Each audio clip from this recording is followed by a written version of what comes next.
introduction. I've got some here.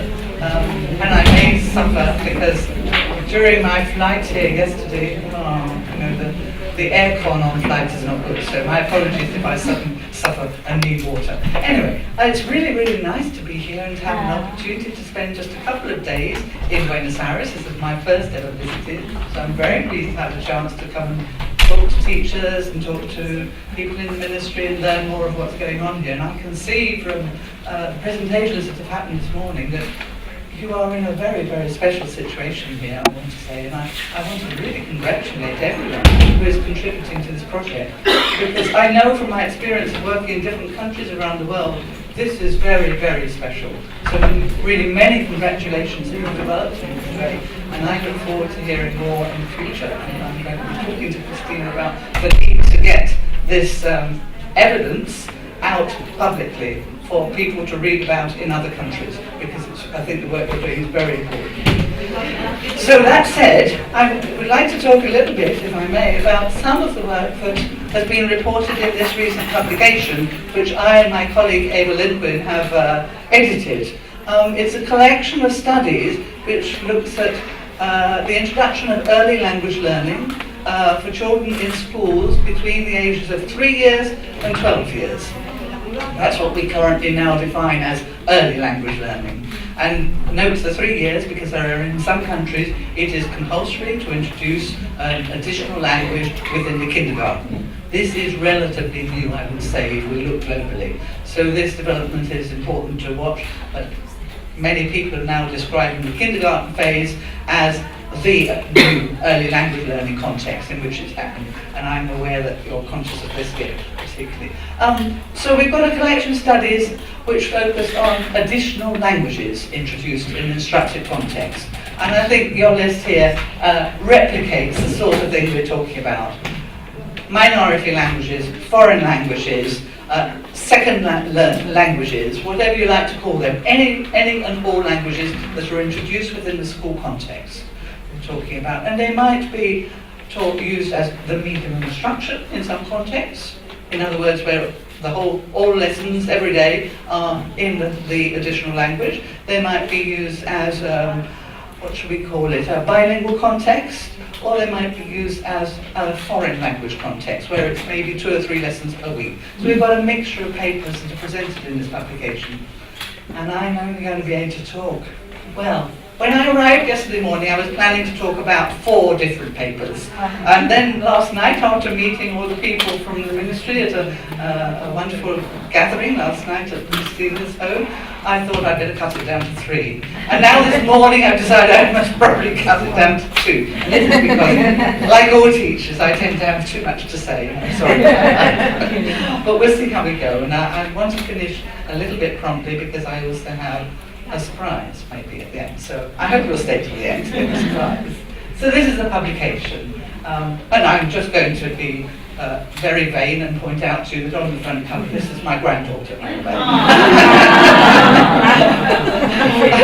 We had to have a voter for the front cover, so we had to go to her school. And I want to also add that she loves learning Spanish. Even in England, this is happening, because it's compulsory to learn a foreign language now in the school context from age 7 years. So finally it's happening.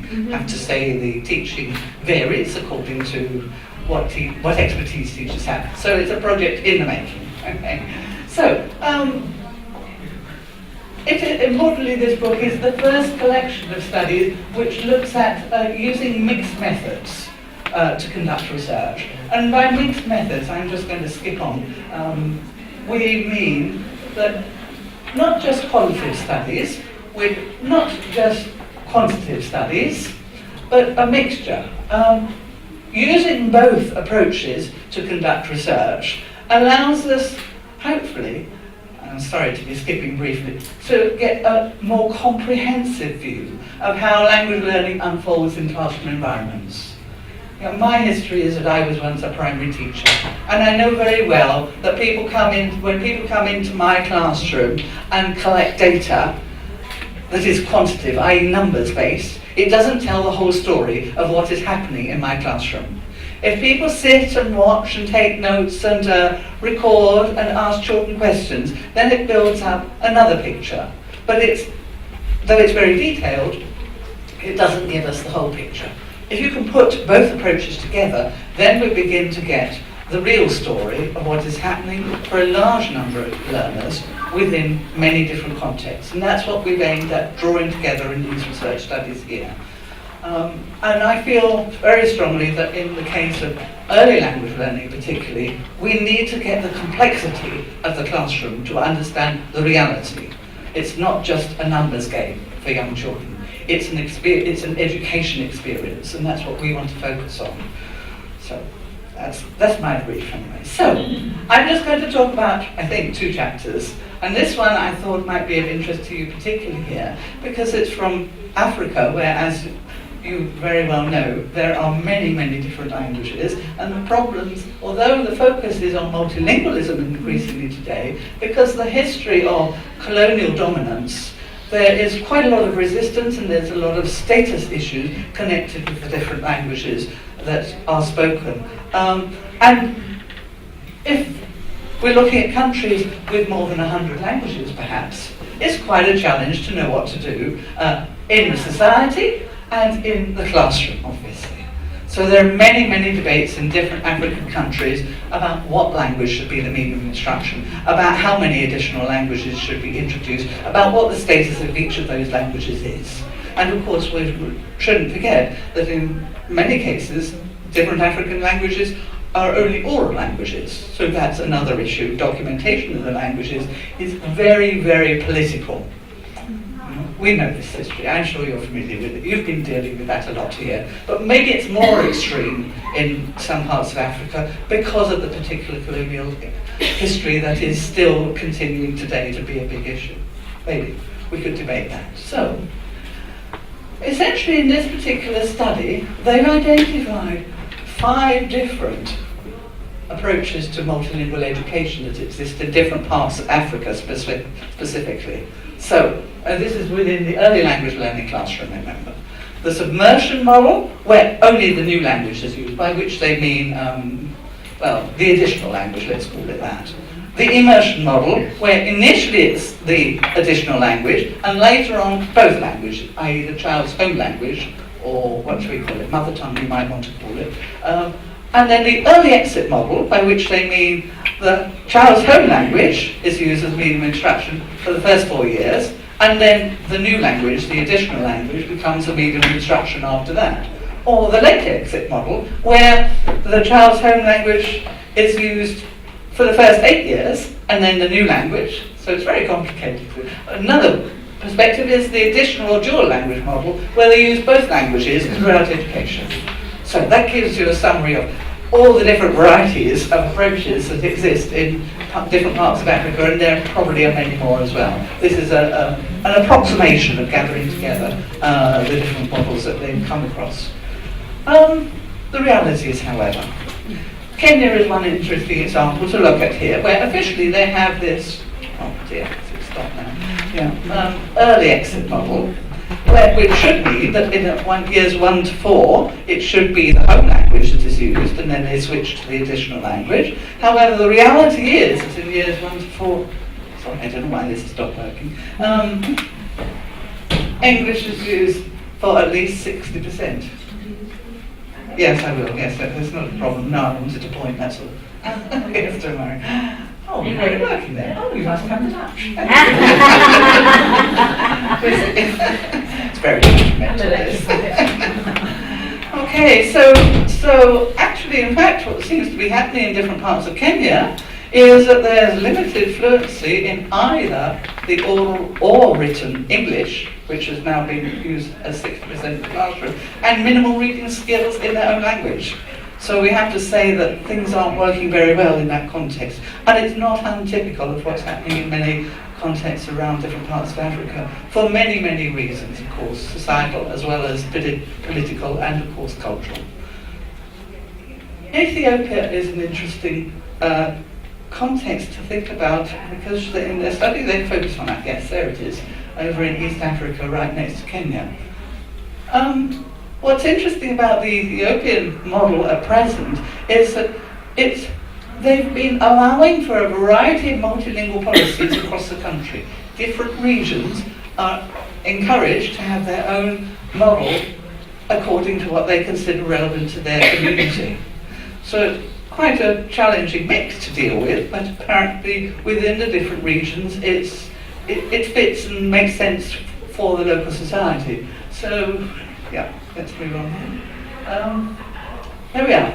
So in years 1 to 4, they're taught in the home language, plus English and the national language, which is Amharic, which are taught as subjects. Okay? And then from year 5, each of the regions can choose which language they continue their education in, which has to be either the home language or English. So not the national language, which is an interesting initiative. And the evaluation of the whole initiative at year 8 showed that those who continued with the home language, the mother tongue, throughout the schooling achieved more highly, which is frankly not so surprising. But the importance of this finding is, of course, that it will influence future policy. And this is an argument that is now strongly promoted, I would say, in Africa, that this approach is the only way for children to be well educated, in the view of, research experts. Convincing the politicians is another matter, because we're dealing with the status issue still. The remnants of the colonial imposition of both politics and language have left people not quite sure about the status of their home language. And so that there's a continuing debate around this, but as the research evidence becomes more clear, it has the potential to influence the policymakers, I hope. You're not really in that situation here, I think, seeing as I suppose there are people here who are involved in the policy-making process, and assuming what has been said in this room is really being valued by society, then it has great potential to be effectively implemented, I would want to say. But it's interesting to look at different countries to see how they manage or struggle to manage the same sorts of situations.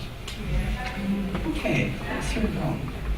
Yeah, so finally in their research, they had identified 10 factors which make a difference, many of which are all too obvious to most of us, but perhaps it's interesting to draw this list together. The language level of the teachers, and they asked, is there a desirable minimum? That has been a debate in many countries. If you're teaching a language, what level of fluency, competency in the language do you need in order to be able to teach it effectively to young children? As I would want to emphasize. So we can have a debate about that. How much is the additional language used outside school? What is the best start age for this additional language? That's a big hot debate. It's not died yet. It's about time this debate did die, because it's surely about all these other factors, not just age. What the outcomes that are expected need to match the syllabus. This is rather too obvious, but I'm afraid in many countries that just doesn't happen. Then what is the language status within society? And they found in their context that if it has a low status, then it's likely that the children will take longer to learn it, because basically it's not so much valued, essentially. Of course, the availability of suitable materials, which I hear you're dealing with effectively here, we hope. Of course, the class size, and you should remember, of course, that in many African contexts, we're talking about perhaps a minimum of 70 in the classroom. Right? That's a small class. 150 is not uncommon. So you have a whole different ballgame under such circumstances. The intensity of provision, well, that's very obvious. How many lessons per week we have, of course, makes a difference. There's different scripts, of course. People were mentioning the learning of Chinese here, and I'm sure you must be familiar with the challenges that there are in dealing with different scripts. So the evidence shows that it would mean that it'll take longer to learn. There's more to be learned. And the distance between languages. So this is language distance is a common discussion point today. So if you think about learning Spanish as a second language, for example, here, it's fine for someone who is a French speaker, because the language distance is close. But for someone whose first language is German, the language distance is a bit further, because it's a Germanic base rather than a Romance-based language. For someone perhaps whose first language is Somali, okay, the language distance is greater, and so on. And this makes a difference in terms of time needed to learn the additional language. So these, I hope, are perhaps some useful factors to refer back to. It's got lots more in that chapter, but perhaps we'll skip now. And I'm going to move on to... Yes, that's right. I'd just like to talk a little bit about the chapter that I was involved in writing. I'm going to try if I can, because I know I've got... Yeah, I'm just thinking about me. I want to say a lot about this, and I should try not to say too much. Yeah, I thought you might be interested in this, although it's the focus is on learning English as an additional language. But in the Swedish concept text, as you may know, it's there's a particular different history and the current reality that affects what additional languages are available to learners in the classroom. Yeah, maybe I'll just mention this first, and I'll come back to that point. I think Christina kindly mentioned a European study, and this is a bit of data from the European study that I'll talk about in more detail. But back in 2006 to 2010, a group of us, a team of researchers from 7 different countries in Europe, had the opportunity to collect data in a big research study across the 7 countries. It turned out in this little book, and many other publications besides, called Early Language Learning in Europe, shortened to ELLI. And it's been very effective, it's been very much valued, I would say, because there's no other research study like it, because it happened to be longitudinal across 7 different countries. And we were looking at what happened in young children's classrooms as they were learning the higher status language within the different contexts, which meant in the case of 6 countries, children who were learning English, and in the case of England, it meant children who were learning either French or Spanish. So we've got a whole lot of data collected from many, many different research instruments.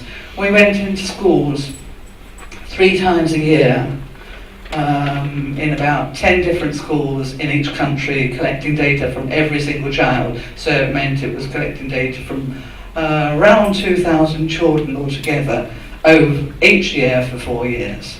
So you can imagine the amount of data we had was just enormous, and this book only contains a little bit of it, but because of the variety of data we collected, it has been regarded as valuable information on the reality of what's happening in Europe today.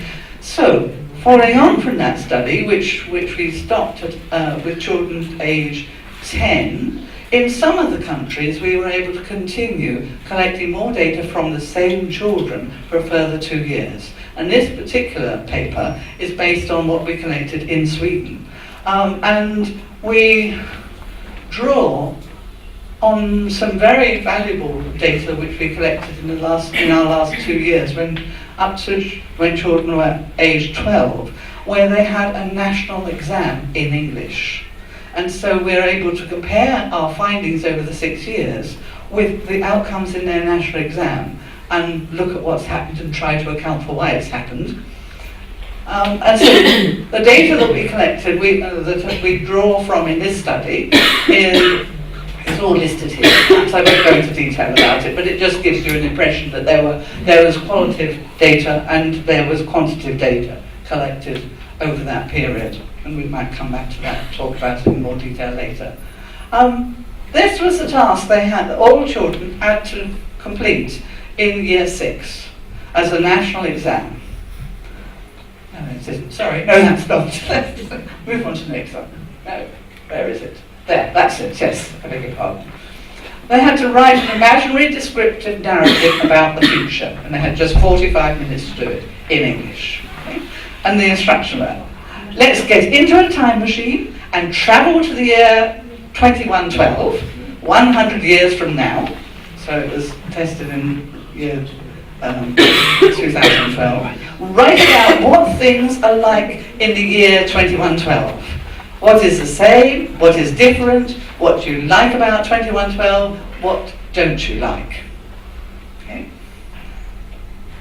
So they had to write a story, basically. And notice, of course, there's the possibility of writing it in the future tense.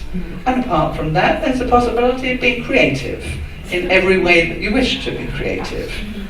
Okay? And it produced many, many very interesting results. And of course, the analysis of this, of the results, was something that we had very special access to. We had access to all those tests written over the whole country. But from them, we selected just a few that were connected with the original Ellie study. And here, in this particular paper, we focused only on 3 because we wanted to do an in-depth case study of what had happened to those 3 children over the 6 years of their learning, and look at their writing outcomes and try to account for how it was that they achieved what they did achieve. Okay, and that's what I'm going to be talking about now. I can move on, I think. Okay, so these are some samples of their writing, and I've only put extracts in there because I realise it's too much, and I don't think I'm going to read all this out, but you can glance through it. What I want to draw your attention to is this particular one from Thomas, a boy aged 12 here. The total piece of writing that he did in 45 minutes had 258 words. That actually is quite a lengthy piece for children doing this piece of work in English, right? And if I just read out a little bit of it to take you through roughly what he's written, for you to get an impression of the quality of his writing. Okay? My house is very big and orange in 2112, and it floats. Note, he's using the present tense, but note in the first sentence, he's managed to position it in the future. Very clever device to avoid having to use the future tense. I actually hate the colour orange, but the people who lived here before me probably liked it, and I'm too lazy to repaint it. Can you hear the natural voice here? I will let my robot do the work for me. In my neighbourhood, most of the houses floats. Oh dear, floats, oh, got wrong there. Never mind. We understand. I don't know how it is in other areas in town, because I've never been there. Note the capitalisation problem, okay, because it's different in Swedish. Most people eat something we call raws. Don't know what that is, sorry. Here, it's a mix of hamburger and macaronis. Macaronis? Oh dear. Pluralisation, macaroni in English doesn't have an S, but anyway.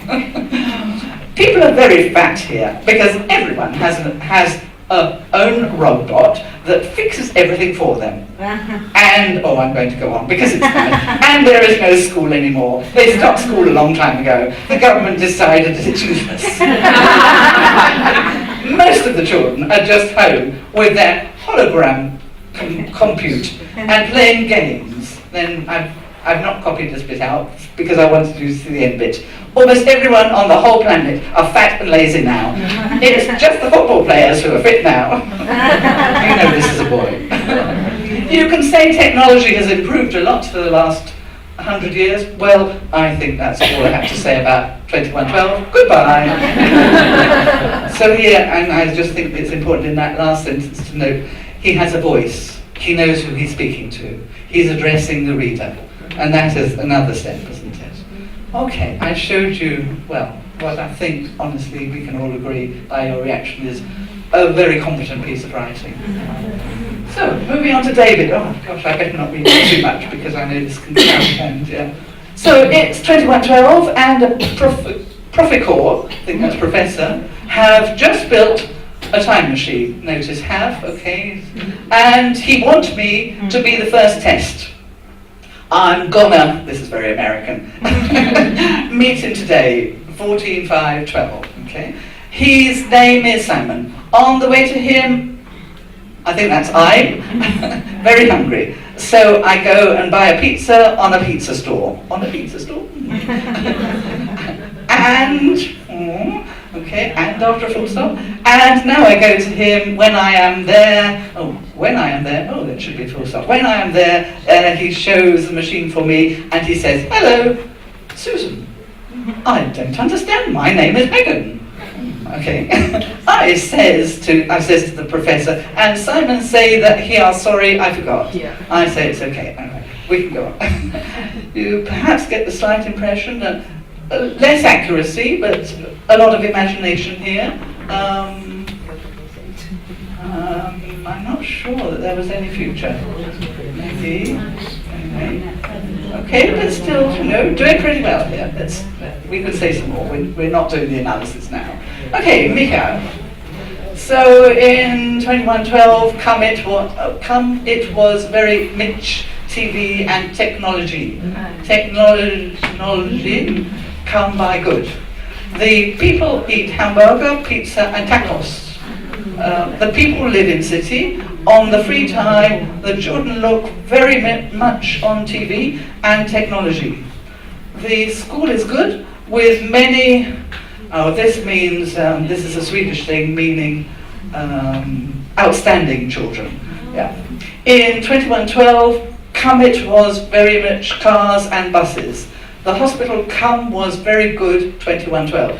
I like at in 2112, technology was good. And this was his whole piece, I should say, just 74 words. Okay.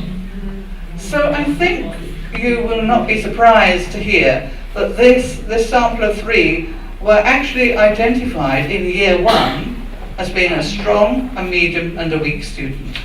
And by year 6, you can probably see the same sort of evidence is there. Okay? But the influences on how that has been achieved are interesting to think about. Yes, we've just got time to look a bit, and I've got far too much data here, and I'm sorry, I'll just have to, you're going to have to read the chapter, I'm afraid. But I'll think what to skip through. Yeah, Thomas, so the strongest candidate, said that his parents were happy that he was learning English. He didn't need help with his homework. There are lots of books in English at home. By year 4, he was reporting that he was reading in English at home, and he was reading Harry Potter. Age 10, he was reading Harry Potter, happily. Okay? Actually, my granddaughter, who's age 8 rather, is not yet reading Harry Potter, so, in her first language, English, I should say. So, he's doing pretty well. Every year he talks about hearing TV and looking at YouTube at home in English. Every year, right? Even from grade 1. From year 4, using English on the internet for games daily. Things like World of Warcraft, chatting on Skype in English. Okay? By year 5, he's reporting he's using English nearly all the time. I think that's a wild exaggeration, but he feels that. Approximately 5 hours per day, he suggests, looking at films in English with no subtitles and computer games. Spends less than 1 hour per week on English homework, and he doesn't enjoy it. He's spoken with people in English, it just feels normal. He enjoyed it. So that's how he's feeling absolutely comfortable in English by age 12. And David, so the average student, okay, his parents are happy, they think it's a language everyone should know, his family help him with homework, his mother regularly asks about his English lessons, so she's very keen to encourage him. He does his homework, he doesn't like it, has no books in English at home. Interesting. From year 3 though, he reported using English daily, TV, music, YouTube, computer games. Year 5, he reported talking to friends in English about things that we could have talked about in Swedish. So he's just as comfortable in either language, he's saying. And I think probably that shows in his writing, though not as strongly as Thomas's. Mika, very interestingly, happy that he's learning English. They support him by naming things in English at home, testing his vocabulary. He spends 1 to 3 hours each week on homework, carefully. Okay, and that's interesting. He watches films in English with his parents and listens to music in English. By year 5 to 6, he reports using the internet in English for about 1 hour per day, mainly to listen to music in English. So not such a comprehensive perspective, but still very positive about English. I'm not going to, maybe I can just mention this. Some data, this is very brief data from the attitudinal work. For Thomas, fairly neutral at first, but from year 3 he liked learning new words and speaking and playing games throughout primary, but it was not his favourite subject. For David, fairly neutral first of all. Later though, he became more positive and he liked most activities, but again, it's not his favourite subject. And Mikhail, positive about learning English. In year 4, later, he was fairly neutral. In year 5, he was positive again, so up and down. And his enjoyment of different activities varied over time. So I have to say, actually, all 3 of them seem to view the whole experience of learning English as pretty positive or very positive. So, but still different outcomes. Maybe I will. Yeah. Achievements. What was evident was that in year 1, for Tomasz, the most able, he was already advanced and possibly he'd had access to English at preschool or at home. By year 6, his national test scores were 100% in listening and 94% in reading, which indicated what we call a ceiling effect. In other words, the test was too easy for him, basically, so he was off the scale. He started school then with a high level of receptive and productive knowledge of English, and this was maintained throughout, gradually developing from more complex use of English. And here's an illustration of what happened over time to different aspects of his language development. For the reading here, in year 5 to 6, it was fairly stable, but the listening, you see, it took a dip and then it went up again. The vocabulary learning went a bit up and down, and what's this, the green is the production, definitely went up by year 6. So actually what this shows is the erratic development of motivation and achievement over time. And maybe I think I'm going to skip this because of time. The same seems to have happened with David, but the picture is slightly different. Steady build up with David over listening, and then a little bit lowering out. Vocabulary rapid increase. By the time we get to reading, though, again, pretty level throughout. When we're looking at green, the production, up and down and up, and the purple is... No, I don't know what that means. I missed the label there, sorry. But anyway, we gradual up and then levelling out over the 6 years. And thirdly, if I can look at Michal, maybe I should just go back to his achievements briefly. He's certainly the weakest of the 3 learners in the vocabulary task that we had. And the vocabulary developed over the years, but then it dropped in the final year. He found difficulty in question formation and struggled with vocabulary, formed future tense by using, this is interesting, a translation of Swedish, which is the verb komma, to come, which can be used as a future. I come tomorrow, in that way, instead of using will. Jag kommer ikväll, I will come tonight. So he got a bit confused there, but if you know Swedish, it works. And he was clearly hardworking and was supported at home, but he saw himself as a low achiever. Linguistic resources were limited throughout primary, but he was always willing to try and communicate. There was this positive attitude. So given this fluctuation that we can see with Michal, so it's up and way down in listening, and vocabulary it's sort of up, and then production it's sort of way down again, and the reading up and then down again. That sort of fluctuation by year 6, who knows what might happen in year 7 to see that it goes up or down. So this is the challenge that we're faced with in the learning, I think, of any additional language. The context in which it happens, the motivation, and all the factors that are occurring in the classroom and outside the classroom crucially affect the outcomes at a later stage. And we can almost never predict what's going to happen in the next year. It's a task that is very challenging, I want to say, for all teachers. But to look at it longitudinally and to keep asking the children questions about how they're feeling about learning the language and what they find easy and what they find difficult maybe helps to give us all insights which we can then build on and help support them in the classroom. So this is a task for teachers in the classrooms to collaborate with researchers who can come in and share collection of data over time. This is a project for here, I think, because you have the opportunity with so many different languages and so many factors to take into consideration, which really would be a very, very rich study. But it's demanding, I warn you.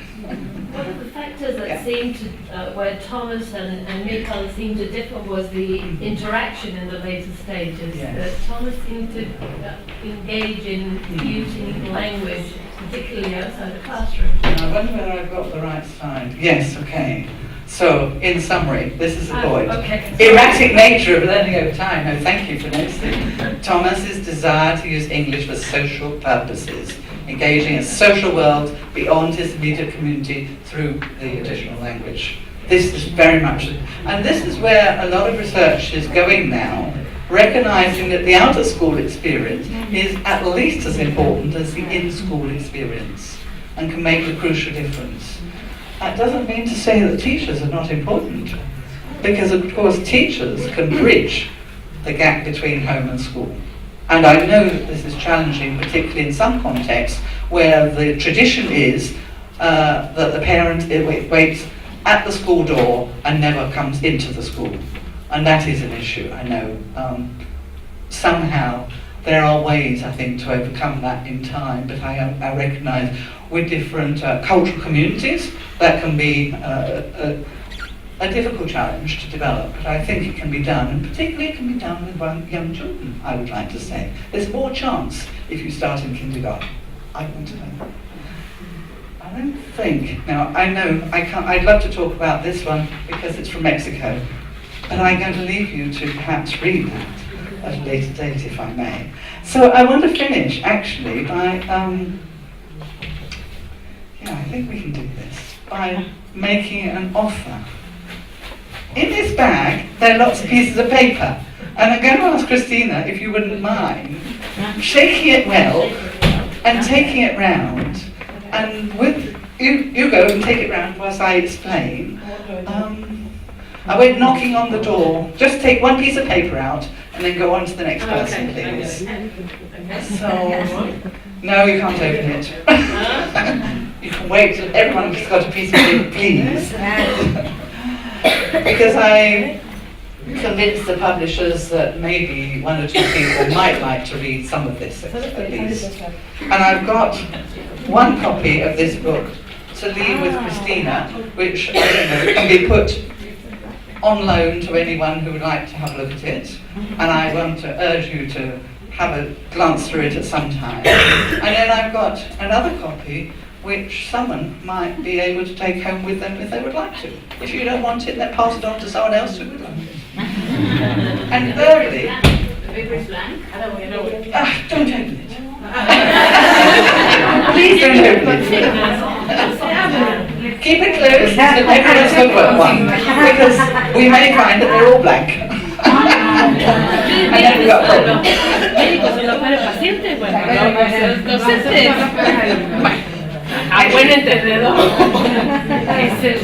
I want to also mention that I've got a copy of the Ellie study. I should have put this on the slide and I've forgotten. I don't think I did. Sorry. The Ellie study. No, it's not that. No. If you just Google ELLIE, you will find that you can download this for free on the British Council website. Not the British Council Buenos Aires, probably the British Council London. Yeah, but you can Google it with the title. Yeah, that's what I thought. Early Language Learning in Europe, and you'll find it. The whole thing is available to browse around and pick out what bits are interesting to you. So I hope you might find it of some use, perhaps. Okay, how are we doing? Has everyone got a piece of paper? Not yet. I'm just hoping I've got enough pieces of paper in there.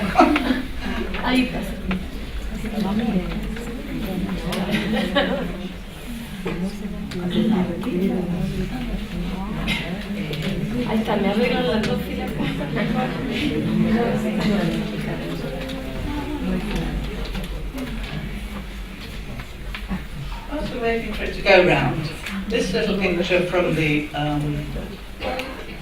study in Mexico, I just thought you might be interested in this in terms of a piece of data. These children are asked to play around with puppets. So this is data that you can collect with young children, age 8. And so this 8-year-old girl was asked, which doll do you think speaks English? And she chooses the blonde puppet. This one. That one. Take it. Okay, why do you think that one speaks English? Well, you can tell from her face that she's speaking in English. Yeah. Where do you think she's from? From the United States. So, we can say, okay, evidence of making cultural connections, perhaps. So, please open your pieces of paper, and if anyone, by any chance, has Ellie written on their piece of paper, come and collect a book. No? And if anyone has mixed methods written on their paper, come and collect a book. Do come up, please. Anyone with Ellie? No bullying. Van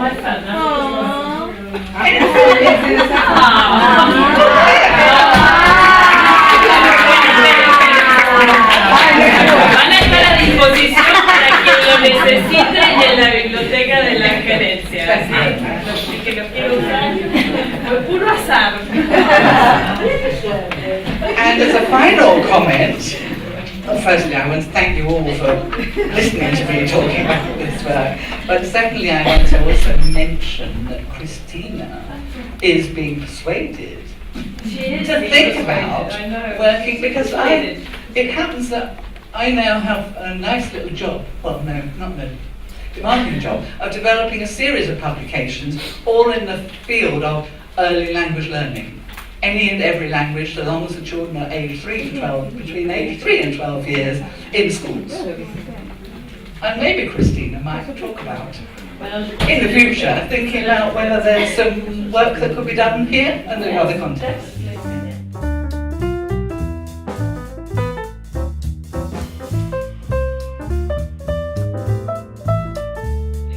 First of all, thank you very much, Janet.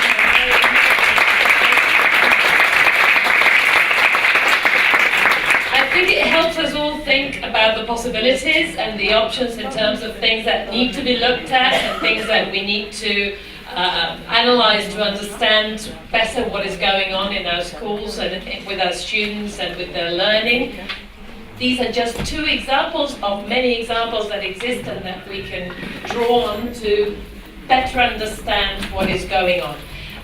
What Janet mentioned, she very kindly contacted me, and this is why I found out she was coming, and this is why I kind of forced her into this presentation that she kindly agreed to, because she contacted me about editing a volume on early language learning in the region together with a researcher who's in Colombia that I've done some work with in the past. And so we're very interested in proposals and suggestions and ideas that people may have.